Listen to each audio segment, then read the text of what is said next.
Welcome back. Today, we will be looking at a recent article on the Daily Mail website, so it's like totally amazeballs and legitimate. I will link some supporting articles in the description just to balance this politically biased website out. The subject is on a 12-year-old whose parents want their child to receive hormone replacement therapy funded by the NHS. I have some strong opinions on this subject and know for a fact that it divides a number of my trans friends. We'll give our son 12 sex-change drugs. Parents want NHS to give their boy powerful puberty-halting treatment so he can be a girl. You, the parents, do realise that your child still needs to go through puberty, right? By denying a basic human process, you halt your child from transitioning to adulthood, and end up leaving your child in a perpetual state of adolescence that does not do your child any favours, especially when the typical argument of giving the child more time to consider their options is used. That is a ridiculous argument to give and does not change my stance that children cannot make an informed decision on such an important part of their identity. To me, this, putting a child on hormone replacement therapy, is nothing more than child abuse. A strong opinion, I know, but it is one I am certain to be true. Now, in a move that will shock some parents, her mother and father are hoping that the NHS will put her on a course of powerful puberty-halting drugs that could change her life forever. In the next few weeks, they're hoping the Tavistock Gender Identity Development Clinic in London, which treats under 18s who believe they were born the wrong sex, will assess their daughter and begin this controversial treatment. The monthly hormone injections will stop the onset of puberty, slowing the development of sex organs and body hair, and delaying other changes, such as her voice breaking. The treatment is often the first stage towards a full sex change. I think now would be a good opportunity to look at some key facts brought up on the Gender Identity Development Services website. Some young people we see go on to access a physical intervention to help them manage gender dysphoria. Others never want this, or their hopes change over time. For this reason, our approach to physical intervention has always been based on a staged model of care which includes Stage 1. Assessment and Exploration. The first stage of our work with any child or young person is an assessment and exploration of the nature of their gender identity. Our assessments aim to gather a holistic view of the child or young person's life, including history of gender identity development and any concerns about the body, family history, the young person's developmental and medical history, attitudes of others, sources of stress and support. We also include risk assessments around any self-harm and possible suicidal ideation, and with the family's permission, liaise with any local services and with schools. At the end of the assessment, we may make a referral to our endocrinologists for physical intervention. However, we might also recommend therapeutic exploration before considering starting physical intervention. Stage 2. Physically reversible interventions. Hormone blockers. A child or young person who has already started puberty can be referred to our endocrinologists for possible hormone blocking treatment. Sometimes we might ask our endocrinologists to help determine whether or not a child has started puberty already. The blocker is a physically reversible intervention. If the young person stops taking the blocker, their body will continue to develop as it was previously. However, we don't know the full psychological effects of the blocker, or whether it alters the course of adolescent brain development. The blocker allows the young person time to consider their options and continue to explore their developing gender identity before making decisions about irreversible forms of treatment.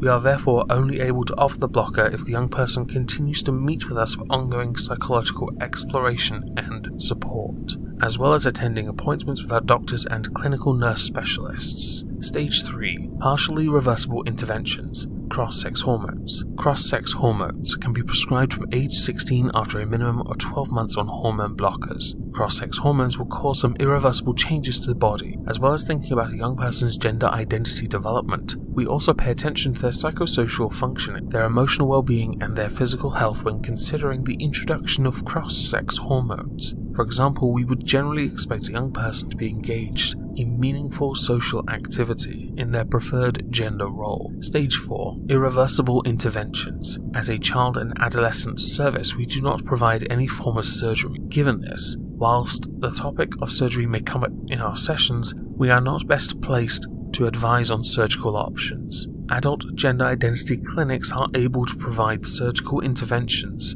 as well as cross-sex hormones. we will discuss a referral to adult services with young people well in advance of them turning 18, and work to facilitate a smooth transition between our teams. My personal views on this are that this is a very concise way of addressing how best to assist those children that are in the position that Zoe Middleton is in. I noticed a few points that I want to address briefly before we continue. 1. There is a mention in Stage 2 that puberty blockers are reversible. Not much of a surprise, but I want to touch on a few articles and studies that indicate the psychological damage that can take place if a child is put on H.R.T, or puberty blockers. I also take issue with the concept of giving a child more time to consider their gender identity. As stated earlier, my position on this is simple. A child still has to go through puberty, and simply halting it will still mean an adolescent mind is making a very much adult decision. During a recent B-List stream linked in the description, I mentioned this subject to the guests, and we were all agreed that children are easy to manipulate, easy to flip-flop, good at being bloody-minded cause reasons, and generally, even if in advanced classes,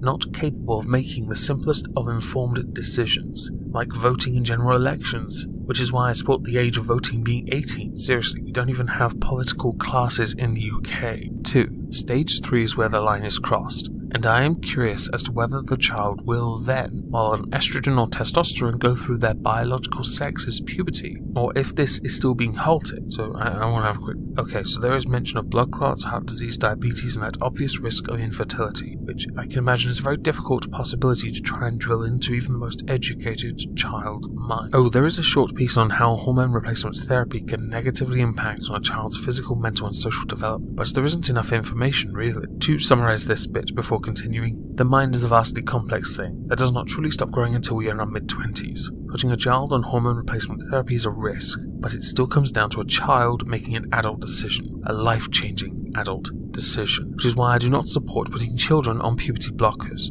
The Endocrine Society guidelines indicate that taking estrogen or testosterone at 16, but it happens that some parents act with no thought for the true damage that can be done, under the guise of they know what's best for their child, not the pesky doctor. See the bearing video linked in the description, and here is a short clip of it now. Patrick Mitchell knew he was different to other boys. He felt more like a girl, and he wanted to be one. But a few months ago, the unthinkable happened. 14-year-old Patrick changed his mind. Gee, it's almost as if 12-year-olds might not be capable of making such major life-changing decisions. It's lucky that most have family and medical professionals to guide them on such things. When he was 12, a doctor diagnosed him with gender dysphoria, a recognised condition where a person is born one sex but thinks they're another.